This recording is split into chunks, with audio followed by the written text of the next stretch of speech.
at Adam's legacy. That's the title for our study this morning. And our study this morning is not a study in the regular sense of doing things. I'm going to be doing things a little different. Today we'll talk about a principle. One principle that is very simple, but very deep and very profound. It's one that actually explains a lot of things. There is a saying that goes like this: "O consistency, thou art a rare jewel." And it's so important. What it means simply is this: it's so hard to be consistent. Today we want to look at a principle in God's Word that will help us to be consistent in our understanding of what God has revealed. A large part of the problem that exists today, and while a lot of people hold a lot of different issues and differences, is it's a problem of consistency. It's actually a problem of inconsistency. It's a lack of consistency. Anyway, so this particular rule, this particular principle that we're going to look at today, we're going to spend a little bit of time looking at. And this is not a sermon in the regular, kind of sermon. This is more like a study. What we want to do is discover this tool, this principle together. And then we're going to look at the different applications of it. The same thing. Very simple rule, very simple key, and we're going to demonstrate it as we go along. We'll do it together. I'll be asking a lot of questions as we go along, and I'm going to be wanting you to think, not just listen. Think what is being said. I want you to actually analyze what's being said. God instilled this rule, this law in creation that is around us everywhere. It is so obvious in so many things around us that we actually take it for granted. It's one of the most obvious, one of the most basic, one of the most pervasive rules that exist around us. It governs how we live, it governs how we make our decisions, it actually governs almost everything. And it's a key, actually, not just to govern our decisions, but it's a key to understanding key elements, fundamental elements of the gospel. What is this rule that I'm talking about? I want you to be thinking, what is he talking about, right? Because it's so obvious and prevalent that we take it for granted. And it's so common, it's so pervasive. You all know it. Every single one of you knows it. And you're probably scratching your head a bit, thinking, which one is it? And like I said, we live based on that. It's not a law or a rule as in a command or an instruction. It's actually a law of nature. Okay, so that makes it a little bit easier to figure out what I'm trying to tell you today. It's a law of nature. It's actually something very simple, yet profound, because it forms the basis of God's creation. This is the underlying principle and the basis for God's creation. We're going to see the reason for that. Any idea what this rule is? I'm not going to ask for answers. I'm going to get a whole variety of answers, but you're thinking, right?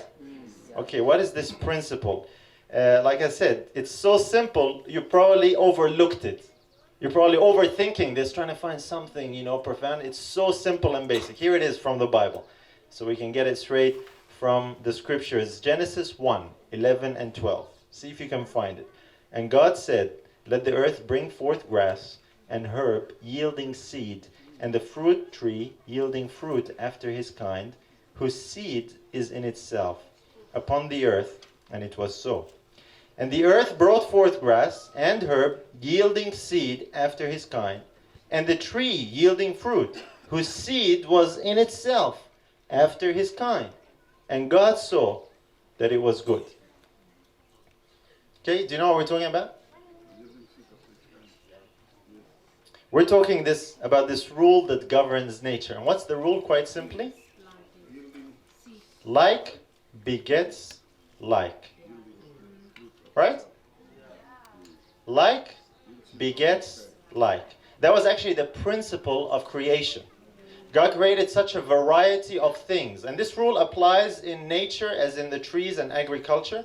It applies to animals. It applies to humans. And God created all these different varieties. And he set this principle, this law of nature, saying that things are going to reproduce after their own kind. Notice how he describes it here. He says, the earth will bring forth grass, the herb yielding seed, and the fruit tree yielding fruit after his kind. Not only that, whose seed is in itself. So what comes first? The tree. The tree produces fruit, and the fruit contains what? The seed of the same kind. So if you take the seed of that fruit and put it in the ground, guess what you will get? The same thing. Do you know why? Because God set this law of life, a principle. We live by that. Simple enough? I don't think you thought it was this simple. Like you were thinking something a bit more complicated, something theological. We're looking at seeds and fruits. Oh man, we all know that. That's easy. But listen, this principle of everything producing after its kind, where the tree, God made the tree, and the tree produces the fruit. The fruit contains the seed, and you take that seed, you plant it, you get the same tree every single time. This is a profound gospel principle. This is a profound principle of life. And this is what I want to spend some time thinking about today. We take some of these things for granted. We don't usually preach theology from a verse like this. I know that. We're going to be spending some time looking at that.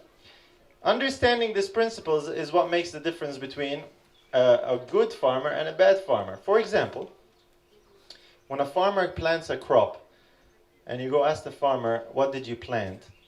He should be able to tell you. It would be very silly for him to say, well, we'll find out after it produces the fruit.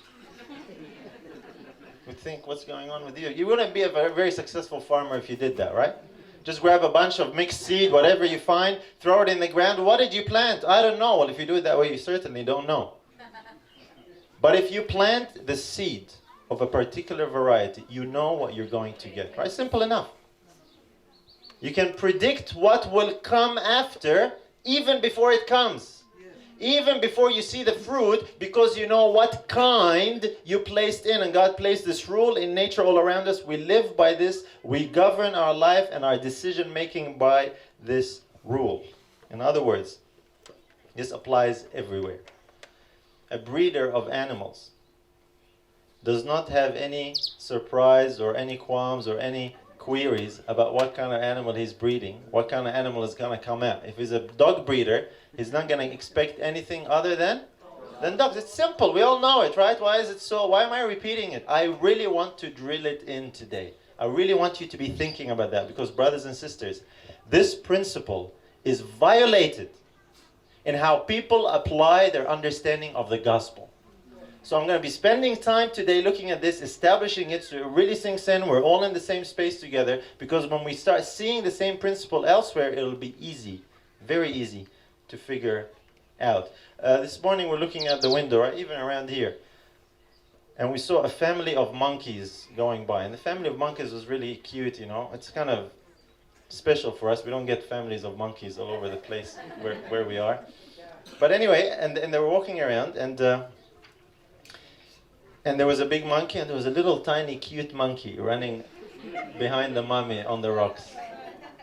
And you know, interesting thing, they resemble each other. They look like each other. Why? Because of this principle right here that God put in nature. And the little monkey does not yet behave fully like an adult monkey in abilities and all kinds of things. And yet it is still a monkey. You got it. So it's a rule of inheritance. What we're talking about is a rule of inheritance. There is a component here about inheritance. It applies in plants, it applies in animals, it actually applies in nature. The very fact that we're all here today is a demonstration of this rule, because none of us, humans, animals or plants, none of us were what God created initially. All of us are actually a product of this principle. All of us. And all of us are the same as what was begun in creation. Wow. Fancy that, right?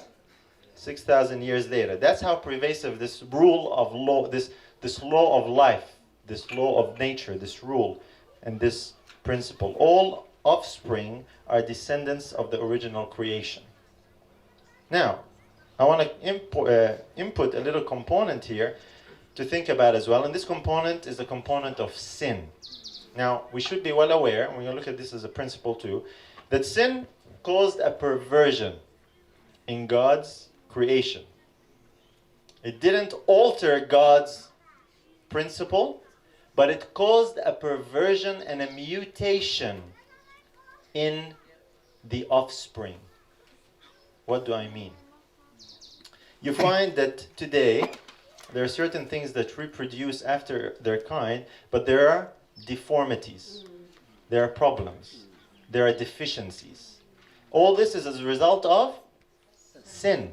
Now, sin did not change the principle, it actually caused a deficiency. Sin only introduced a loss, a deformity, a mutation. Never again. You with me?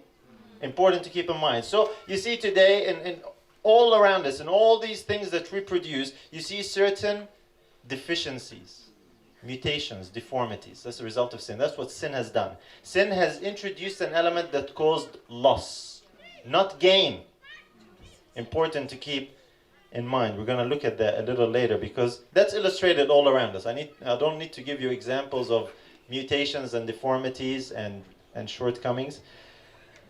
But interestingly enough, in contrast, we're looking at this principle because it's foundational. That's why I want to spend a little bit of time here. In contrast to God's principle that He set up in creation, and we're going to see why God set it up this way. But in contrast to that, and interestingly enough, you find that the theory of evolution strikes at the very heart of this principle right here. I want you to think about that. The theory of evolution states that actions and behavior is what can determine the kind. Isn't that right? Not just the inheritance and legacy. In other words, to illustrate it this way, a walking land creature can go and spend time in water, and given enough time, that land creature can eventually become a fish with fins and start swimming away. Changed kind. Right? That's the theory of evolution. So the behavior and the action, the incremental changes in behavior and action of the animal because of influences, because of nature, because of variety, because of the sun is hot or whatever, all these different ideas. As the animal changes its action and behavior, it can eventually change its kind. Evolution is not just a denial of creation. Evolution is also a denial of the principle and law of life set in creation. In other words, one species can alter into another species through differences in action and behavior over a long period of time. You see it? Two principles. What God said and what Satan proposes. So it's important to keep that in mind. Incremental changes in behavior and conduct can lead to a change of kind or a change of species. Is that true? No, but that's the claim, you're right? You see the contrast? You see the depth of the problem of the evolution issue? It's not just a denial of creation, it's also a denial of the continuation of how God set up creation. Not everything is after its kind. Things can change their kind. One species does not change into another species.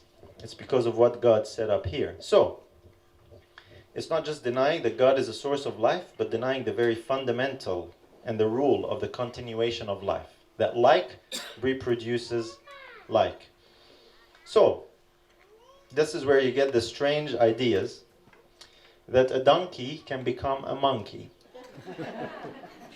Given enough time. Right? And maybe that monkey can one day become a man. Right?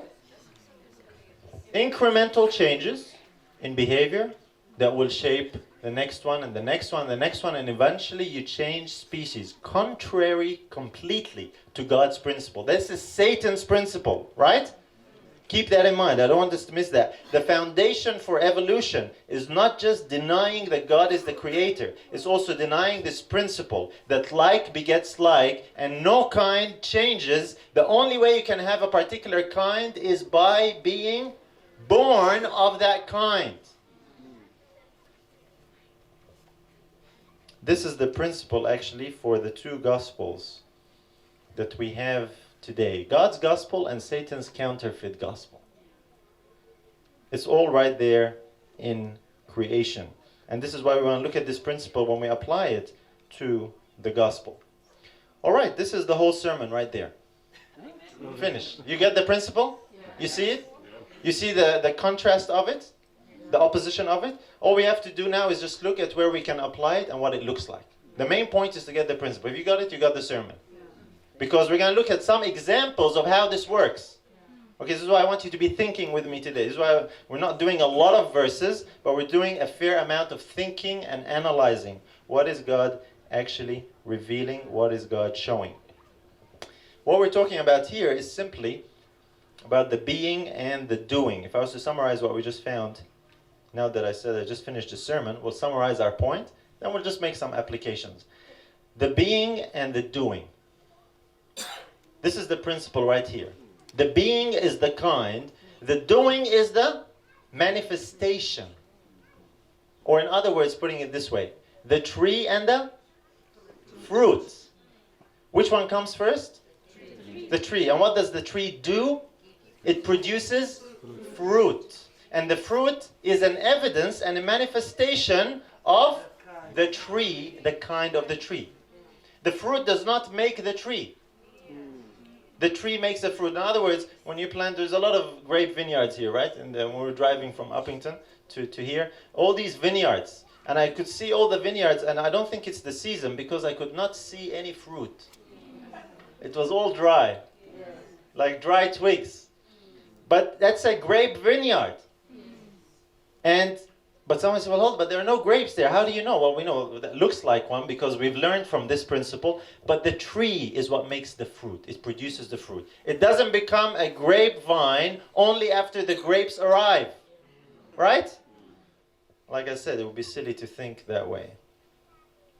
So, in like manner, the being precedes the doing.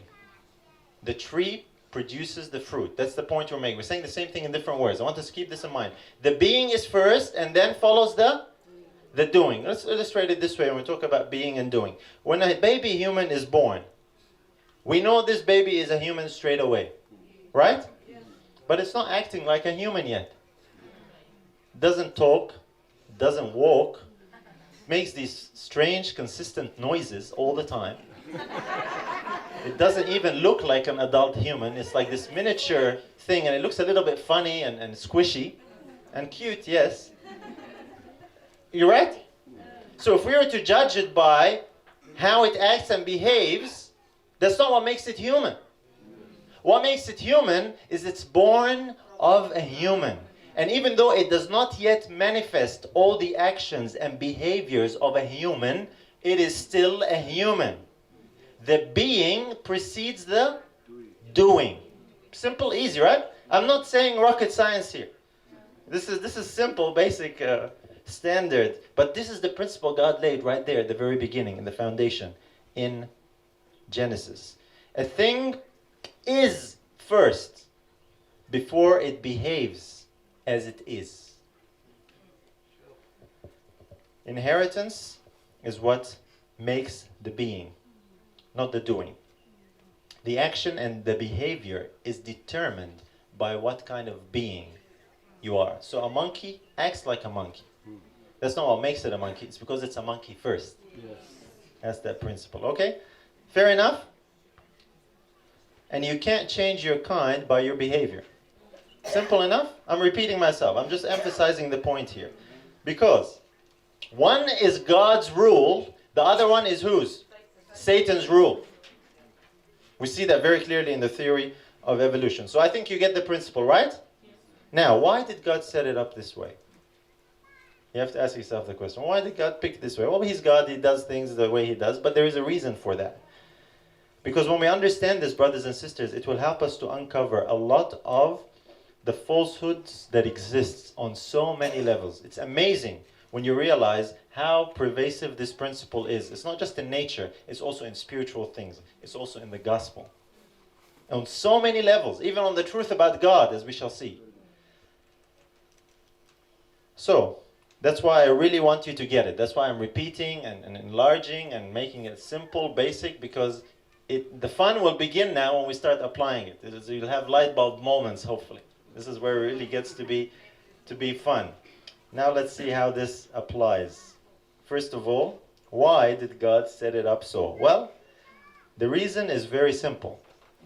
Because God himself is the great original of this law and principle. Why do I say that? Because in 1 John 4:8 we are told the following. He that loveth not knoweth not God, for God is love. Today I'm not going to be doing fast verses. Today I'm going to be thinking about the verses we talk about. It says here that God what? Is love. It doesn't say God behaves lovingly, right? It's not dealing with God's behavior. It's not dealing with God's action. What's it dealing with? God's very own being, who he is, not how he acts.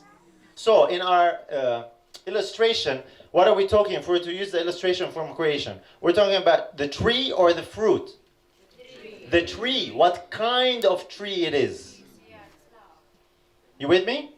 The source, the principle. God's very own nature, brothers and sisters, who he is love. And that is what produces the action and behavior of love, which would be the fruit. See the principle? That's why God put that where? In creation. So he said, let everything in creation actually reveal me. So everything will produce after its kind. First it will be, and then it will act what it is, and then it will produce like it, and so on and so forth, and so on and so forth. You see it? Now, why is this important? Because there are people who actually deny this principle when it applies to God. I want us to think about that for a minute.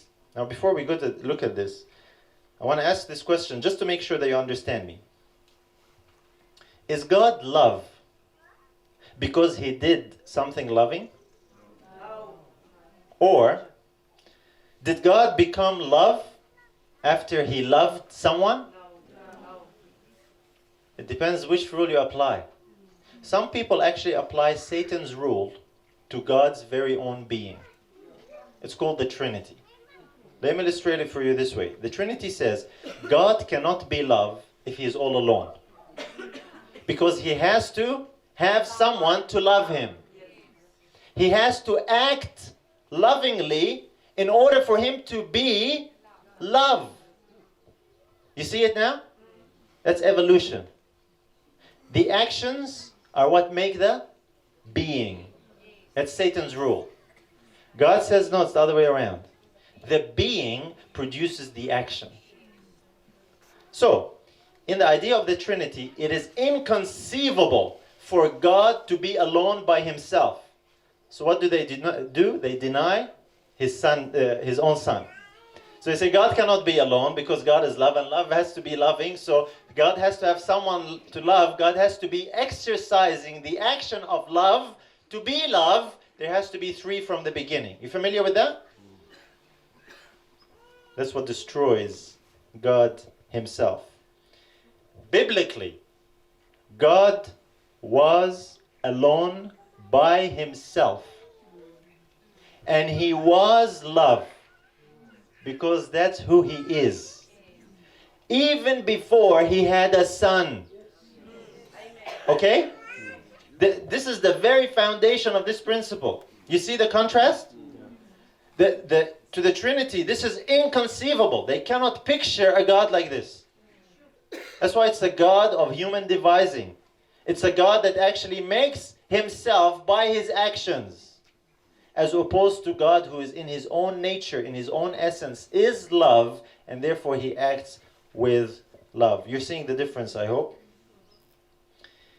And this is why the Trinity says God has to act with love to show that he is, or no, to be love. He has to act with love. So, how God acts is not what determines who he is. It's God's own nature is what determines how he acts. The being precedes the doing. So, this is the great law of life. You see why God put this in creation? Because when we understand creation properly, we'll be able to understand Him. So, God was alone and He was love, demonstrating that the being precedes the doing. It's interesting that we accept this rule in every other instance, but we become inconsistent when we apply it to God. There are many Trinitarians who will freely acknowledge the rule of creation that like begets like. But when it comes to God, all of a sudden they are inconsistent. They say, no, but with God it was different. He had to act loving in order to be love. You see the inconsistency? That's why we're talking about consistency today. So, simple enough. You see it, right? Every person who believes the Father and Son message should be able to see it. Because we believe that the Father had a Son. That the Son at one point was brought forth from the Father. We don't have this problem because we see that in the Scriptures. And so it's easy for us to understand God is love, and what God began to do was manifest that love. He had His Son. So, the divinity of God is the tree. The fruit is the divine action of God. These are the demonstrations of His nature, the manifestations of who He is really like. Being precedes doing. The fruit of love is love. Colossians 1:13 says, and I want to read it from the RV because there is a point here I want to emphasize. It says, who delivered us out of the power of darkness and translated us into the kingdom of the Son of His love. In the King James it says the kingdom of His dear Son. But the literal Greek actually means the Son of His love. Stop and think about that for a minute. God is love, and Christ is the Son of His love. The tree and the fruit. Right? Because God is love, everything that He does is a demonstration of that love. And the first thing that the Scripture indicates for us has happened is that God had a Son, and His Son is called the Son of His love. God had a Son in His own image after His kind. What kind is that? The God kind. So guess what category of being His Son was? God category. Simple. What's our evidence for His being? Is that He came from God. Not because He acts like God. Right? We're talking about the divinity of Christ here. You see the principle in action again? It's applicable now in a very important place. You see, many times people try and prove the divinity of Christ by pointing to the actions of Christ, the divine actions of Christ. The divine actions of Christ are a demonstration of who He is. They are not what makes Him divine. You with me? The essence and the proof for the divinity of Christ is He is the Son of God's love. God was like that. He demonstrated that in His Son. And this is why the Scripture says about Christ in Hebrews 1:3, who being the brightness of His glory and the express image of His person, and upholding all things by the word of His power, when He had by Himself purged our sins, sat down on the right hand of the Majesty on high. Christ is the brightness of the Father's glory. He is the express image of His person. That's what makes Him like His Father. You see, the problem exists today. The Trinity tries to prove the divinity of Christ, or the divinity of each person of the Trinity, by looking at all the actions and behaviors. And say, well, look, they do all these divine actions. That's what makes them divine. That's what proves they are divine. There is a totally different principle in the Scripture. The principle of Scripture is, what proves a kind is the legacy and inheritance. Oh, we all knew that. Well, why don't we apply it consistently? Right? That's why I spent a bit of time looking at it. Why don't we apply it to the most basic and fundamental thing of all, what God revealed about Himself? And the fact that He actually put it in nature is because He is the great original. He is love. And that's why He acts with love and demonstrates love. But what He is is what precedes how he acts. His son was born in his image. His divine inheritance is what makes him divine. Not his actions. Not because Christ can create and Christ can redeem. That's not what makes him divine. That's what demonstrates what kind he already is. Being precedes the doing, not the other way around. You see it when it comes to this point? Clear enough? That's how clear it is everywhere we apply this principle. You see, when you understand how God thinks, when you understand the principles of God, you will be able to figure out other things that God has revealed easily and simply. You don't need to complicate things. That's why I want to look at it today in simple basics and just think. The things that we take for granted and don't apply consistently. We need to actually apply consistently. So Christ is after God's own kind. He has the very seed of Godhood in him. Right? The fruit carries the seed in itself. Christ has the very divine nature of his Father. That's why when the Father and the Son created everything, they said, we're going to do it to illustrate this reality, this truth. It's going to be just like us. And we look at it and we miss it. We look at creation, we look at the monkeys, and we're not surprised they act like little monkeys, and the people like people, and the trees like trees. And then when it comes to God, we say, no, he's a Trinity. The exact opposite principle. We use the principle of Satan, the principle of evolution, when it comes to God, totally opposite to what he put in nature. But this study is not about the Trinity, really. I'm just showing you an illustration, an application of the principle. Because this sets the principle, or this sets the stage for how you understand the gospel as well. Because the gospel, guess what, is an outflow of God's nature of love. So if you misunderstand his son, you can misunderstand the gospel. And we're going to look at that as well. But let's look at another application as well. Because this principle that God put in creation is a reflection of him, the great original, demonstrated in his son and consistently applied in the works of God's hands, whether they be creation or recreation. In the creation, for example, of Adam, this is what we are told. Now this will be easy. Now we're going to speed up because we're going to see the principle a lot clearer, hopefully. Ecclesiastes 7:29 says, Lo, this only have I found. The God hath made man upright, but they have sought out many inventions. When man was created, when Adam was created, he was created what? Upright. Why? Because he was created in the image of God. So here's the question. Did Adam become upright after he acted uprightly? Remember, the actions don't determine the kind. That's not what makes the kind. It's the kind that produces the actions. Being upright in the scriptures means righteous. If you look it up, you find other verses in the Bible that talks about the Lord being upright. There is no unrighteousness in him. Adam was upright and righteous because God is upright and righteous in his being. That's what determines his doing. Simple enough. Easy to see, right? Some people actually believe Adam was not righteous until he began to act righteously.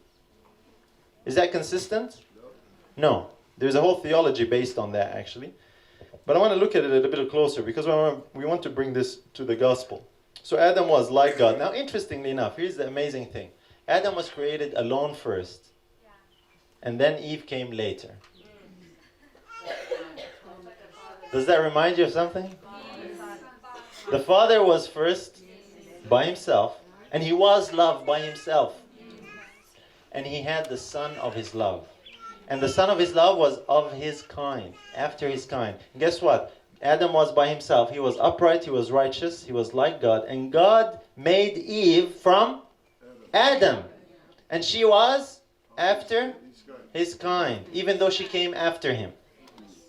Because she had the very substance of Adam in her. She had a seed. What was it? The rib, right? A part of Adam was in Eve. So she was the exact same kind. But sin entered and death entered, and Adam fell. And when Adam fell, he lost something. God told him, the day you eat of the tree, you will die. So what did Adam lose? Life. Life. Right? That's what it says. That's not a gain, that's a loss. Sin introduces a loss. Sin actually causes a loss. A loss of life. A terrible, terrible loss of life. And so Adam introduced sin to humanity. Sin is like a virus, really. It's a good way to illustrate it. Sin is like a virus, a deformity that perverted his being on every level, including the spiritual level. And this is where it's important to understand now. The tree of humanity was corrupted by sin at its source. Right? You're not sure, right?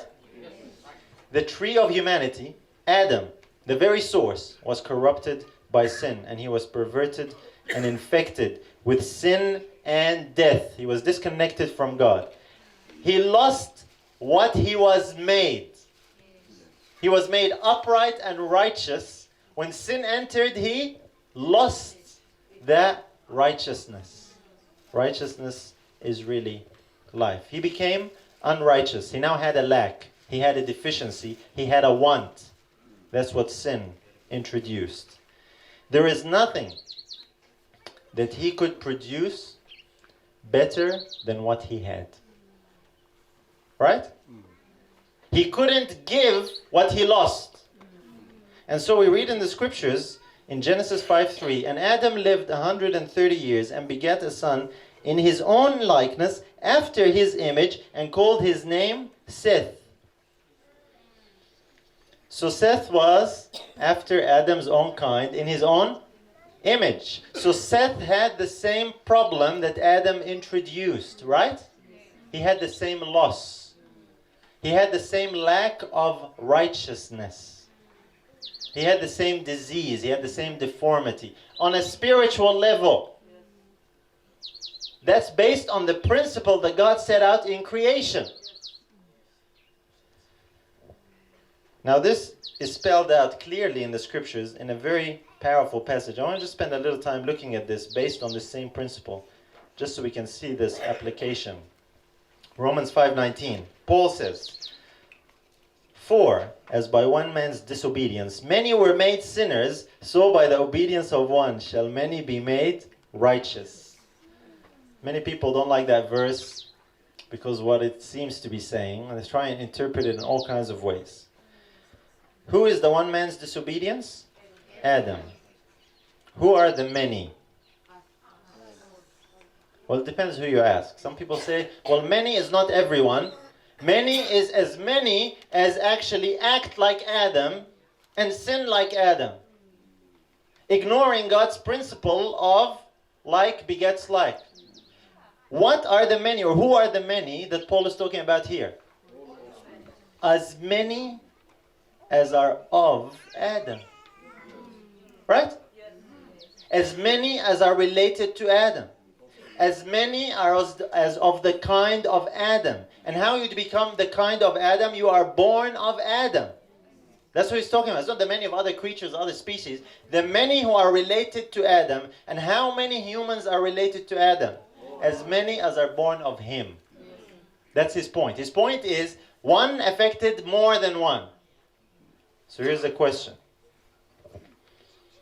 Seeing that this is all his descendants, as many as are after his image, as Seth was, what happened to the many, according to this verse? They were made something, right? What were they made? Sinners. That's not very good news. But we need to understand it in order to appreciate the next part of the verse. What made them sinners? Their actions? What's the verse say? Whose disobedience made the children sinners? His disobedience, not their disobedience. What this is talking about is the legacy and inheritance of the children of Adam. Adam changed our kind from being righteous and in the image of God to one big family of sinners. Sinners here is describing what kind of family we belong to.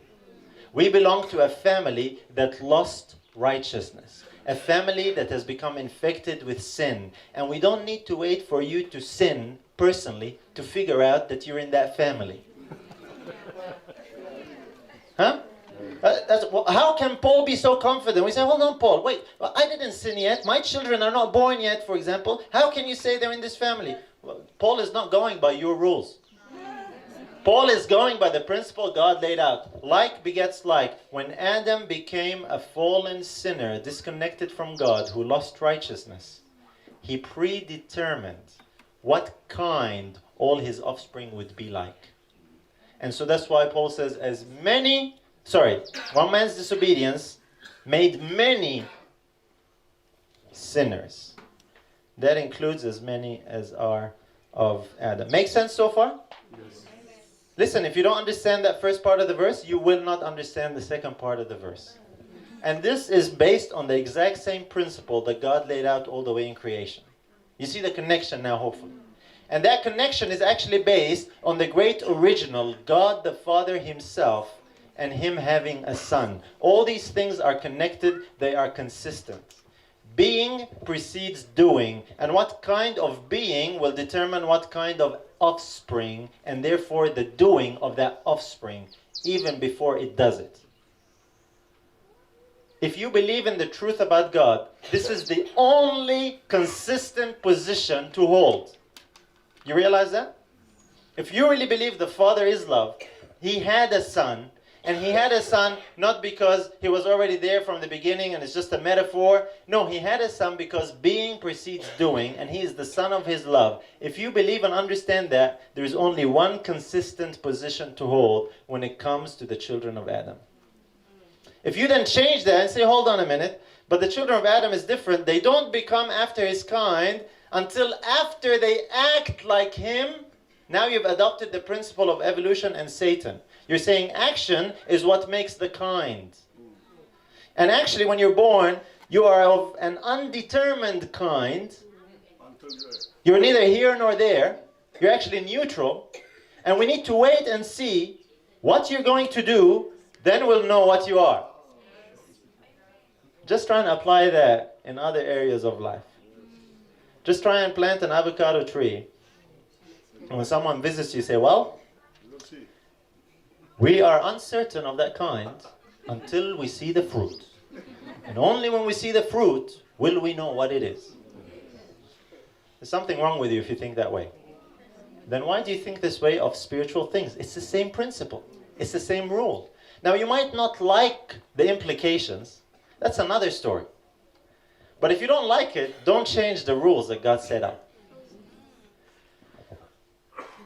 In like manner, by the obedience of one, shall many be made righteous. Who's that now? The second Adam. How many will be made righteous? Many. How many? As many as are related to him. Just like Adam. Adam affects all those that are related to him. All those that are born of him. As many as are his offspring. So also the second Adam will impact and affect as many as are born of him. How will they be born of him? They will be made what? It says righteous. How are they made righteous? What makes them righteous?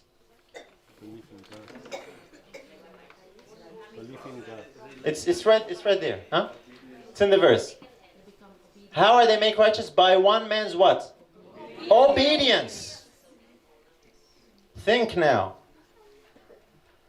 What makes the believer righteous is not when he starts acting righteously and doing good things.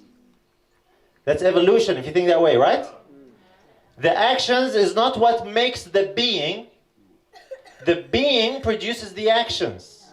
How we are made righteous is by one man's obedience. That makes us righteous. And then we produce the fruit of righteousness. This is the principle that God sets up. Simple enough? So it's important to recognize our condition by our natural birth before we can appreciate what we can be through the new birth. A lot of people don't like that they are made sinners by Adam's sin. Say, no, I'm only a sinner when I sin. No, you're only a guilty sinner when you sin. We're not talking about guilt here, though.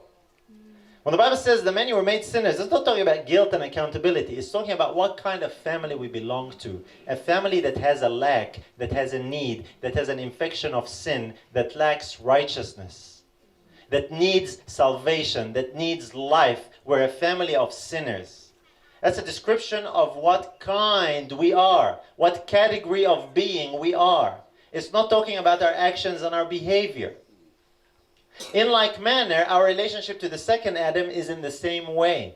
Our actions and behavior is not what makes us righteous. The good news is only as good as you understand the bad news. Here's how Jesus puts it. John 3, 6 and 7. That which is born of the flesh is flesh, and that which is born of the Spirit is spirit. Marvel not that I said unto thee, ye must be born again. You see it? Jesus did not say, that which acts like the flesh is flesh. Right? It doesn't say that which behaves like flesh, talks and acts like flesh. That's what makes it flesh. He says that which is born.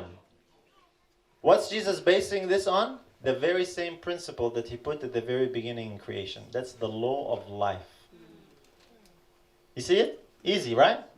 That which is born of flesh is flesh, even before it acts and manifests all the things of the flesh. That's why Paul said, listen, one man's disobedience made many sinners, because those many are all born of him.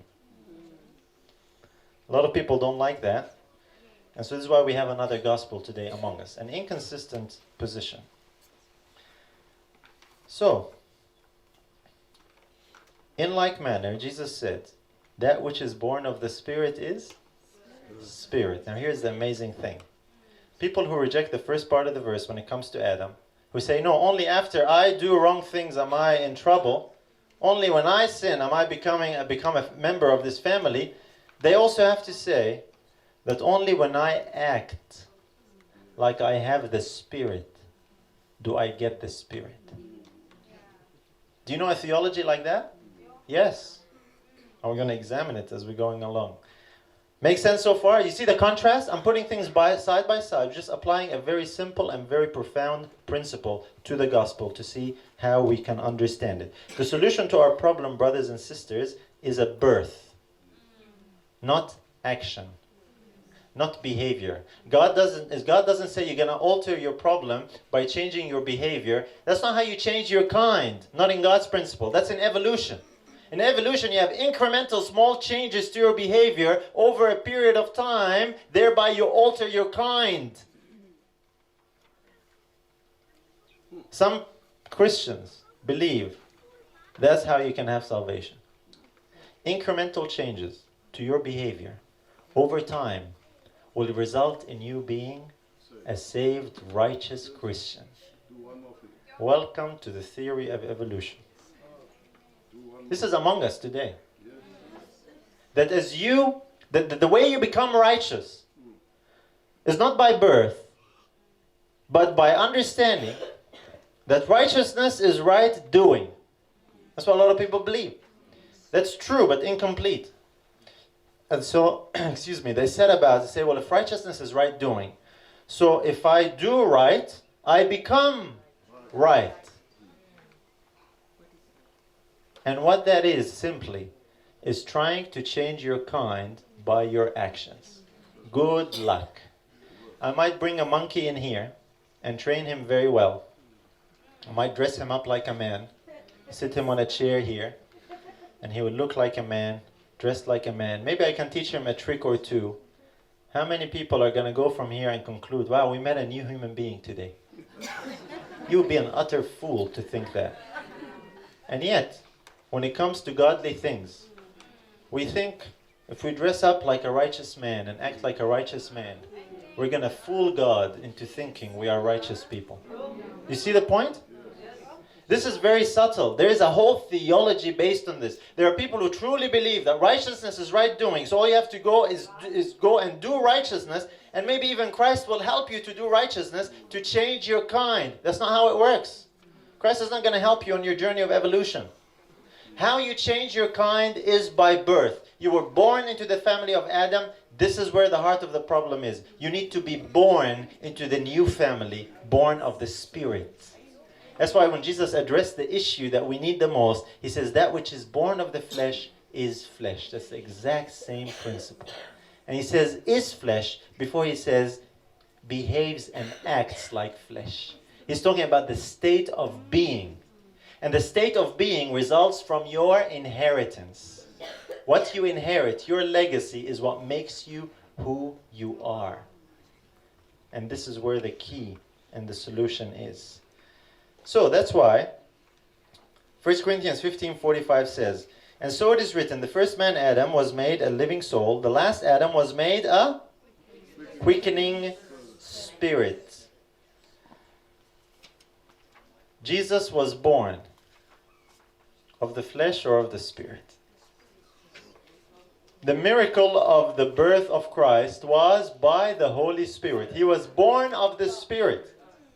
Born of the Spirit, he was made a quickening or a life-giving spirit. He had what we lost, what Adam lost. He had that life.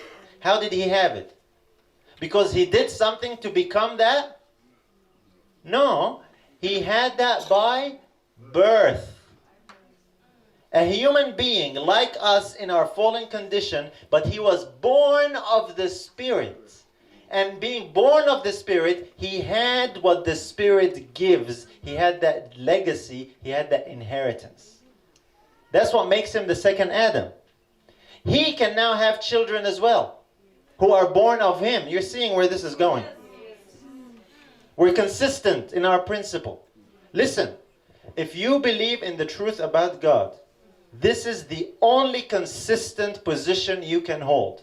You can believe different, but then you are not consistent in your faith in the truth about God. As a matter of fact, you don't really understand it. If you believe our problem is a result of our action and our behavior, and that's what changes our kind, then you don't understand the truth about God. You see the link?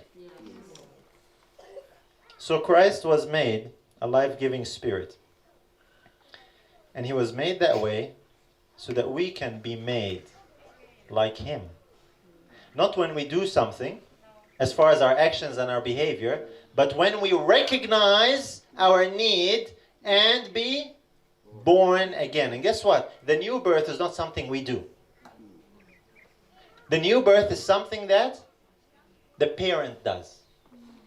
My children were not born because they did anything. The parents did something that caused the birth of the children.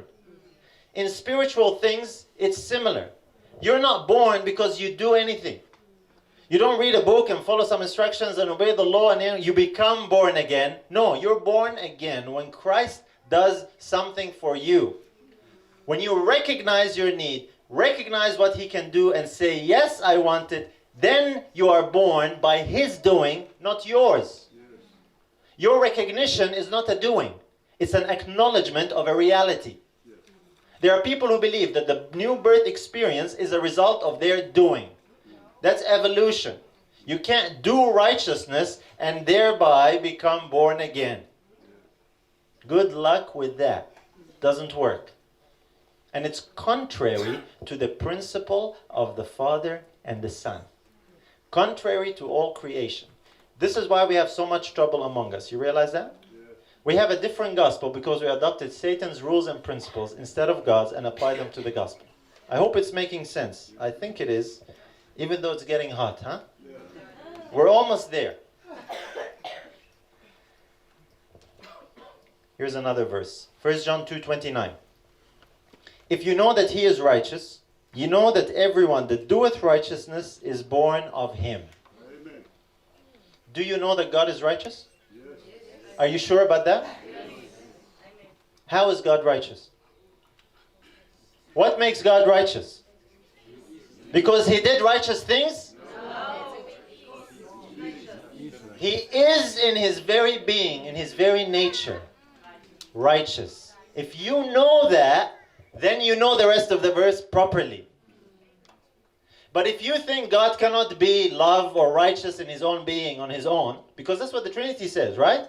God cannot be love on his own, therefore God cannot be righteous on his own unless he does righteousness, and so on and so forth. How you understand God and how he is righteous will determine how you understand the gospel. Amen. If you believe the truth about God, the Father and the Son, that God is love in his very own being, alone, without anyone outside of him, without any external factor. He's not dependent on anyone or anything to be love. He's not dependent on any action to prove or make him love. He is in his very being love. He is in his very essence righteous. He is holy. If you know that, then you know the rest of the verse. What's the rest of the verse? Then you know that everyone that doeth righteousness is born of him. Someone say, well, there you go. See? Doeth righteousness. Those who do righteousness are born of him. No, you got it backwards. John is saying, you know that when you see those who do righteousness, that they were already born of him. Because that's the only way that they can do righteousness. You see the link? One fits the other. God did not do some righteous thing to become or be righteous. He is. And because he is, he does. Being before doing. The tree produces the fruit. All these principles we saw. A consistent harmony. In like manner, you should also know that doing righteousness is because a person is born of God. The birth comes first. And the birth is not a doing. Not yours anyway. It's Christ's doing. Brothers and sisters, this is salvation basics. Gospel basics, right there in the story of creation versus evolution. The gospel of Satan, on the other hand, actually twists this around, reverses the equation. It says your doing determines your being. You actually don't need a birth. A fish in the sea doesn't need to be born a fish in the sea. It can start as an animal on the ground and then change the behavior over time and become a fish in the sea. No need to be born that way. Right? That's why you see in the gospel of Satan, the new birth is actually a product of action. A person's action. It's actually a description of a person's obedience. A description of a person's righteous doing, and people call that the new birth. They think the new birth is when you decide to obey God for a change. That is not the new birth. Not according to the Bible.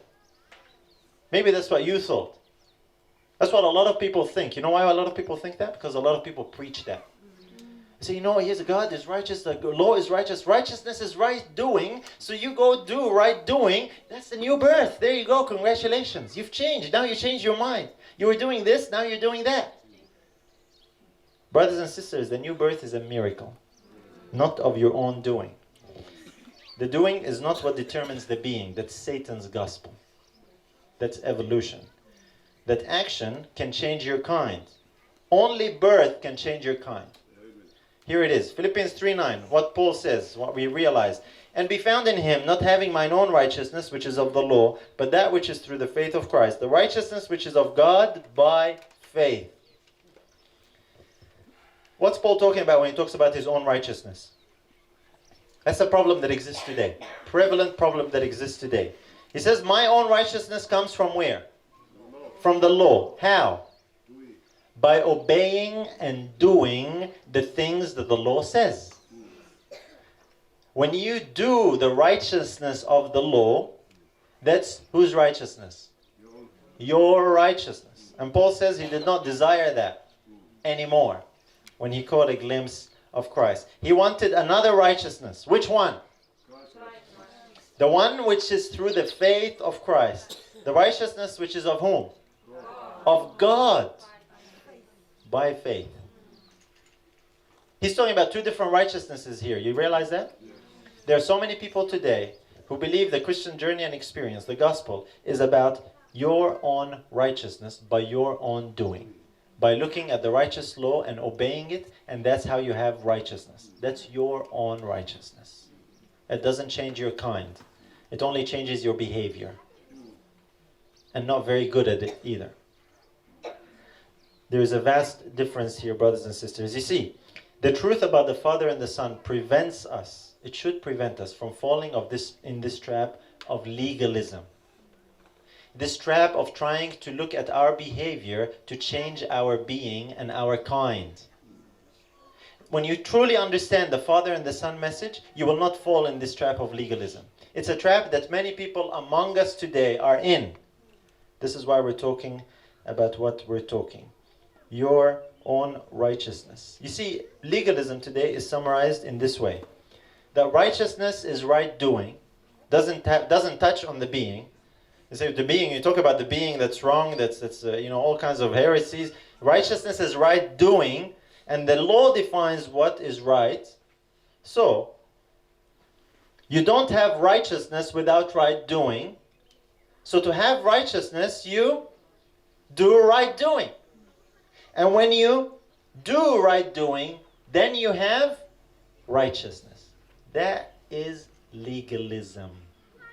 If your righteousness is only the righteousness of right doing, and you ignore and leave out the right being, you don't have the gospel of God. You have the gospel of Satan, of evolution. It's based on the opposite principle. I'm not trying to say this to offend people. I'm trying to put it in black and white so we can really see it. I think you're seeing it. You with me?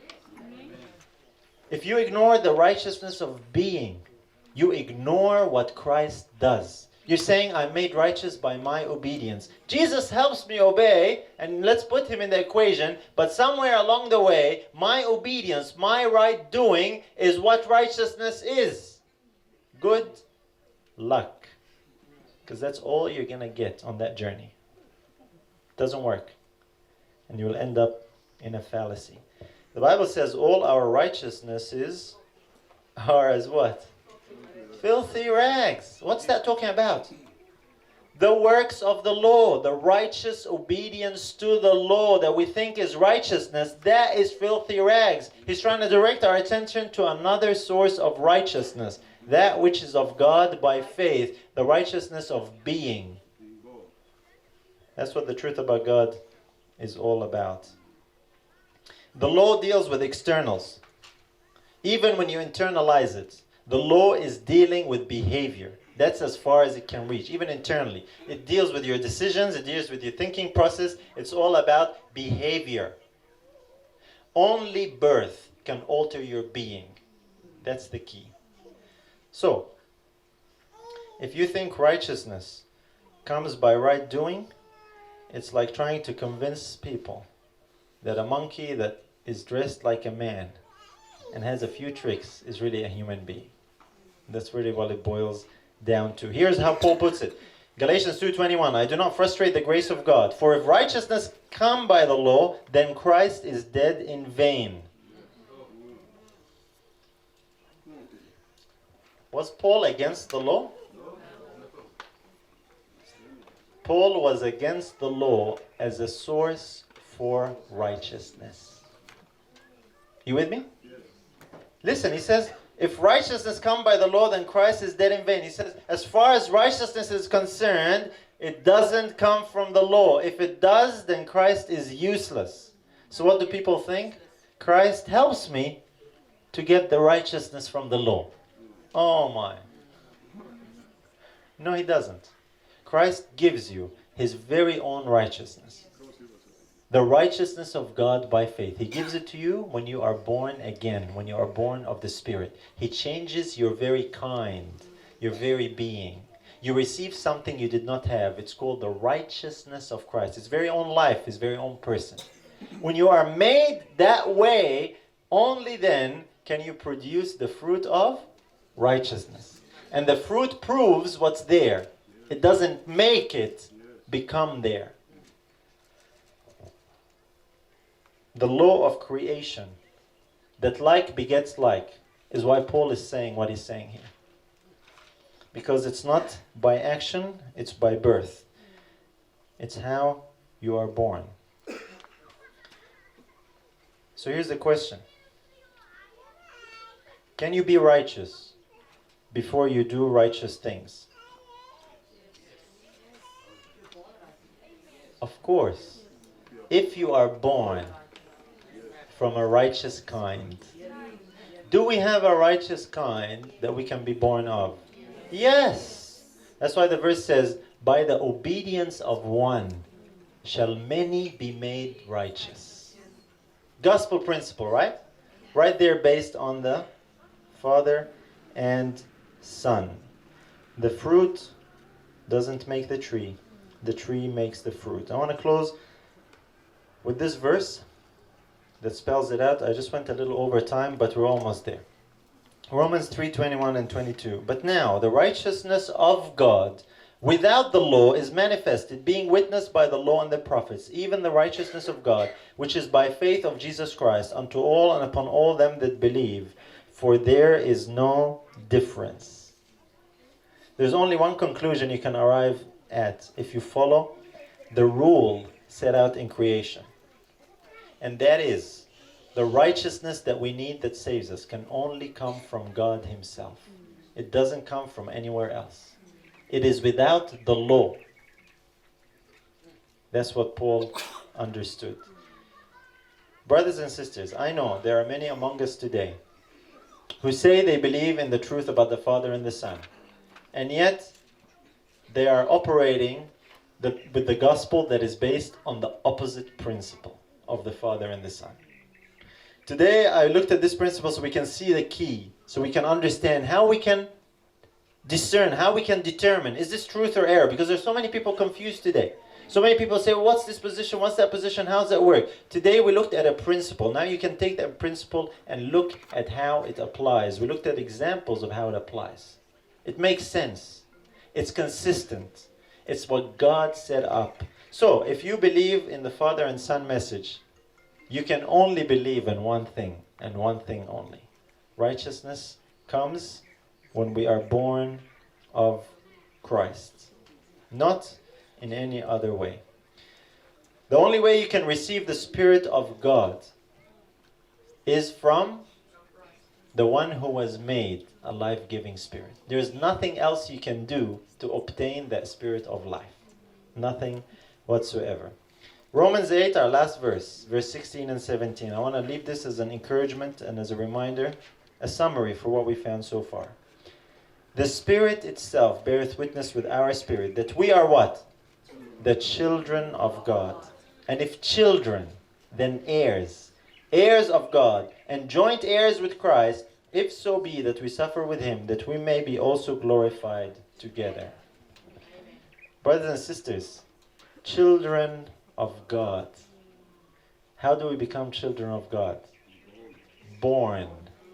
There is nothing you can do to become a child of God. You only are born into the family of God. God adopts you through the new birth you receive from Christ into His family. He gives you the life of His Son. You become a child of God. If you are a child of God, then guess what? You are a joint heir with Christ. Are you a child of God today? Amen. Do you recognize what you have? We have been given to be joint heirs with Christ. That's talking about not just salvation, brothers and sisters. That's talking about being heirs with Christ through eternity. So it's not just about having salvation now. It's about being a child of God, an heir with Christ. Whatever Christ inherits throughout eternity, we receive what our new Father has, the second Adam. That is a loaded verse. That is a reality only because who God really is. And because He gave us this principle in creation. And it's the same principle of recreation, of the new birth. Truth, brothers and sisters, is a consistent pattern. I want to encourage you, I want to remind you. Put your focus and put your effort not on trying to be a Christian by your actions and your behavior. by your looking to the law. If you're wondering what's going on, you're doubtful, look to Christ, the person. Look at what He gives you, what He makes you. He performs a miracle for you, and He can perform that miracle for you daily as you receive Him by faith. That's the focus of the gospel. If you're doubting, if you're backsliding, if you're worried about your behavior, your obedience hasn't been up to scratch, the problem is not in you trying harder. The problem is in you receiving Christ fully. Maybe you've taken your eyes off Christ. That's the root of the problem. Maybe you've wandered a little bit. Now you're looking at your behavior, getting distracted. Look to Jesus more firmly. Trust Him more fully. Receive Him by faith afresh. You are a child of God when you do that. Not when you try and obey, when you try and do all these things that please Him. That doesn't change your kind. You all would have tried it and experienced it. Only Jesus can do that. Amen? You understand? We took a bit of extra time and slowed down a little bit with the heat. But hopefully you see it. I really wanted to elaborate on it and just look at the principle as a key. This is practical truth, brothers and sisters. They're all linked and connected. If you believe in the truth about God, consistency demands that this is the only way you can understand the gospel, based on God's principles. Amen. Let's close with a word of prayer. If you are able to kneel with me, I'll invite you to do so.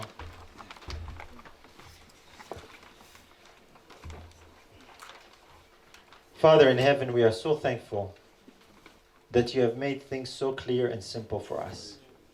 We thank you for the gift of Christ. We thank you for the gift of the new birth and the reality of that miracle. And while we might not understand, Lord, how that works, as Jesus told Nicodemus, you see the fruit and the effect of it, but you don't know where that wind comes from. So also the working of the Spirit is by experience, personal and individual experience in each and every heart, that we are born of God. I pray that you will perform that miracle for each and every one who is willing today, afresh, that we might indeed go from this place knowing that we are children of God. And as children of God, we are inheritors of that which only God can give, His very own righteousness. That as children, we have a loving Father who accepts us, who loves us, who looks on us with approval as He looks upon His own Son. Help us to remember that, for we know, Lord, there is an enemy that's constantly tempting us to think otherwise. Please bless us as we go from this place. Please bless those who need to travel to different parts, different locations on the road. Please keep us safe. And above all, please keep us in Christ until we meet again.